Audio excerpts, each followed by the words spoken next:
Chapter 4. Imhotep. They could hear the scarabs, hundreds of them, and then they saw them. They all wanted to scream, but there wasn't time.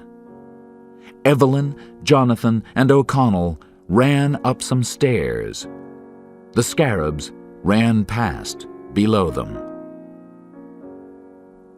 "They almost got us," said O'Connell. "Evelyn, I said—" But Evelyn wasn't there. She lost O'Connell and Jonathan when they ran up the stairs. She walked into a dark room below them. Where was she? She didn't know.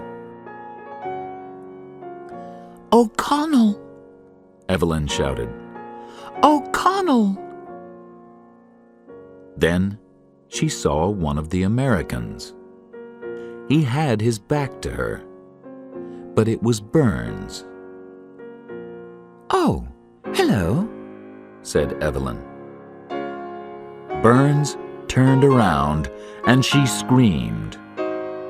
Burns had no eyes. He fell on the ground.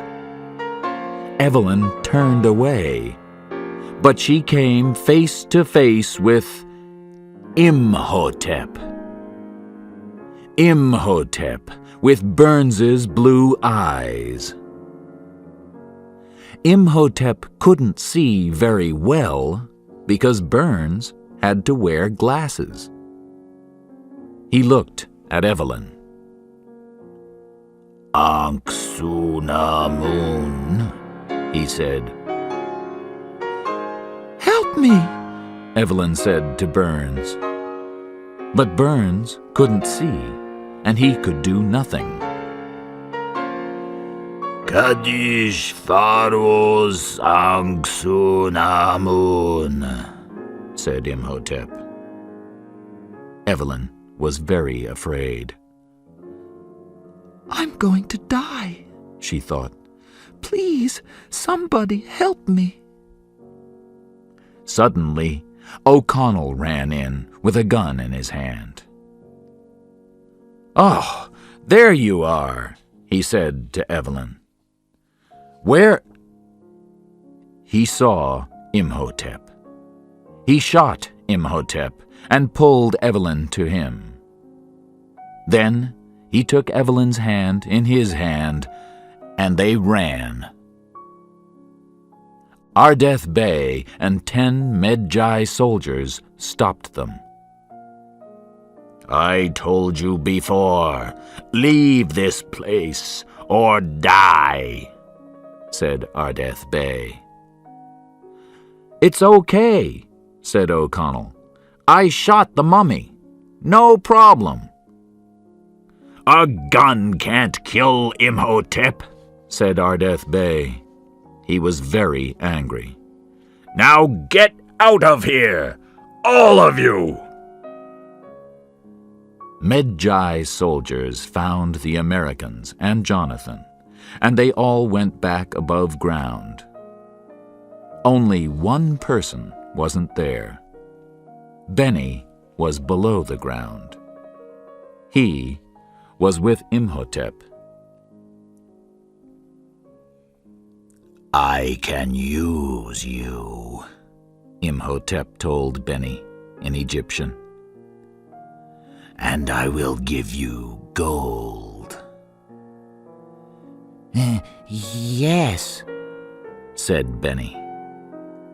"I want the box with Anck-su-namun's heart," Imhotep told him. Above ground, Medjay soldiers helped Burns walk to a horse. "What did you do to him?" shouted Henderson, the 3rd American. "Look at his eyes!" "We helped him," said Ardeth Bey. "Now leave here before Imhotep kills everybody." They all got on their horses. They wanted to get away from Imhotep. "I got him," said O'Connell. "I told you, I shot this Imhotep." But nobody listened to him. Nobody could kill Imhotep with a gun. Back in Cairo, Evelyn and O'Connell took Burns to his hotel room. Then they went to O'Connell's room. They sat and shouted angrily. "Let's go, Evelyn! We're out of here!" shouted O'Connell. No, we are not, shouted Evelyn. We started this. Now we'll kill Imhotep and finish it. "We?" shouted O'Connell. "We? You read from the Book of the Dead, and nobody can kill this Imhotep. Not with a gun. I tried." Then we'll kill him some other way, said Evelyn. A white cat came into the room and jumped on the bed. O'Connell started to say something, but then they heard a scream from Burns's room. Imhotep was in Burns's room with Benny. He wanted Burns's heart. He had to have it so he could come back to life. And he took it. Burns gave one scream. Then he was dead on the floor. "Oh, no!" cried Evelyn when she and O'Connell ran into Burns's room. O'Connell took out his gun. He and Evelyn watched Imhotep. He had new life with Burns's heart inside him. "We have a problem," said O'Connell. Imhotep wanted Evelyn. He moved to her. O'Connell shot him again and again, but nothing happened. Imhotep threw O'Connell across the room.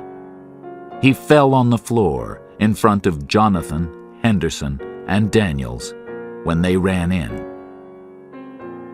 Imhotep spoke to Evelyn.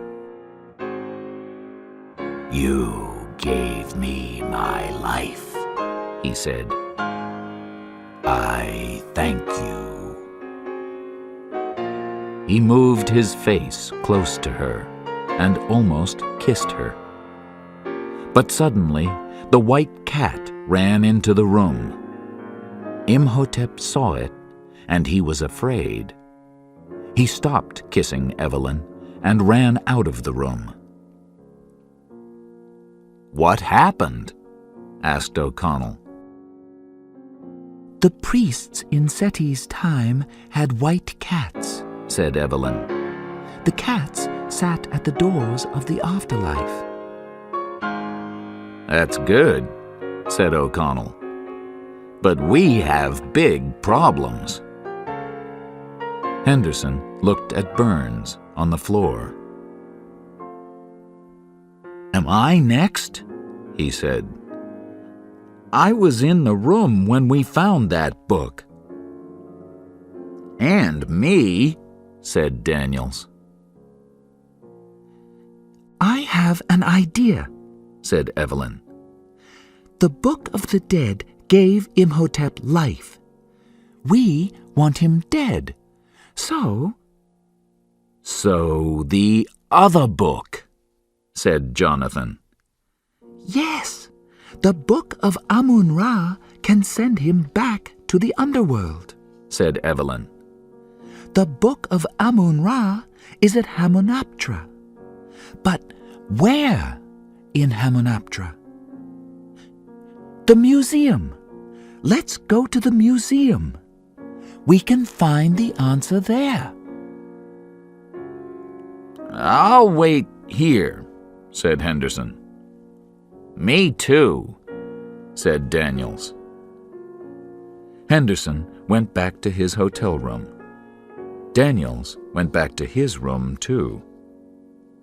He looked at the gold box and smiled.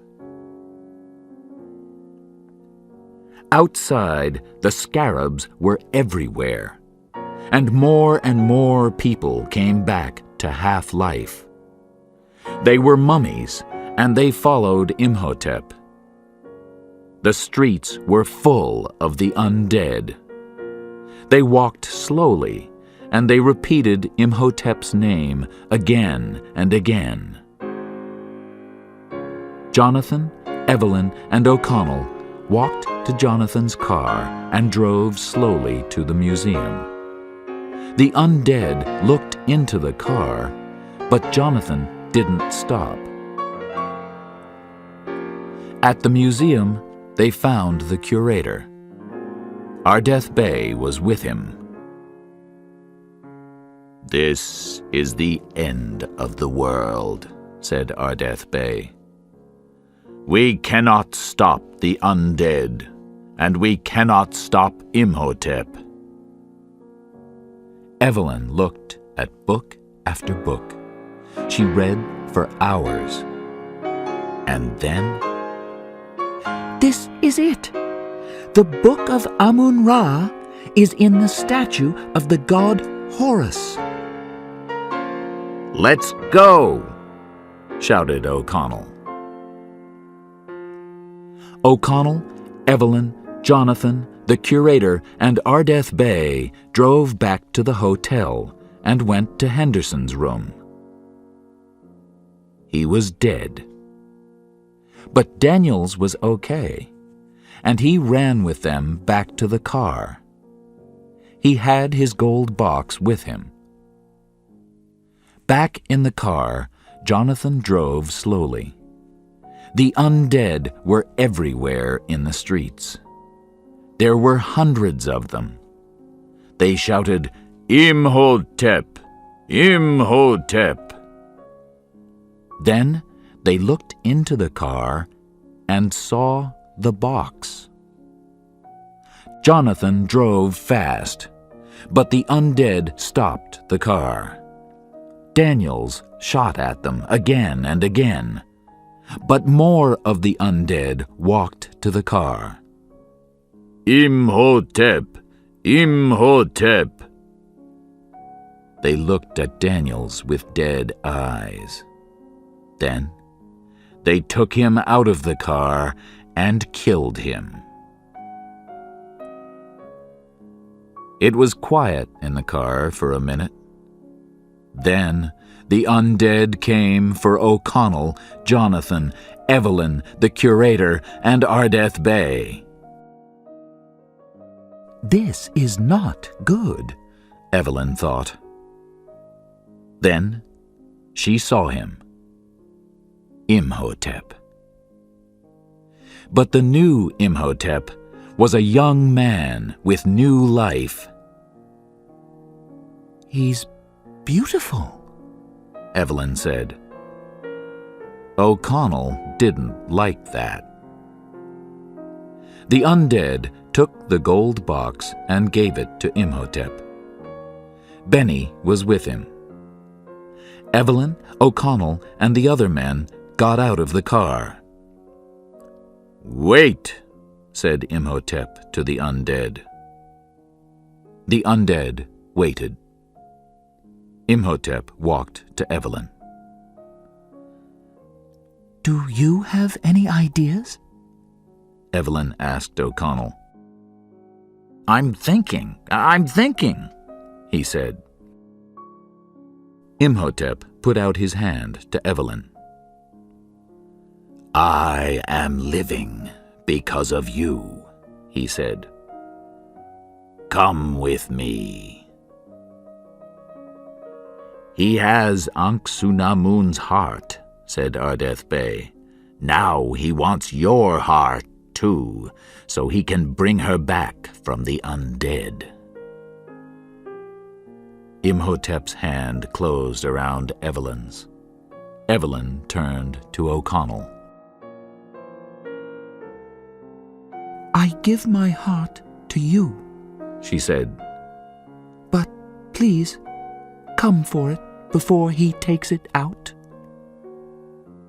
O'Connell almost smiled at that. "Yes, ma'am," he said. Imhotep took Evelyn away. Then he turned and shouted to the undead, "Kill them all!" "Run!" shouted Ardeth Bey.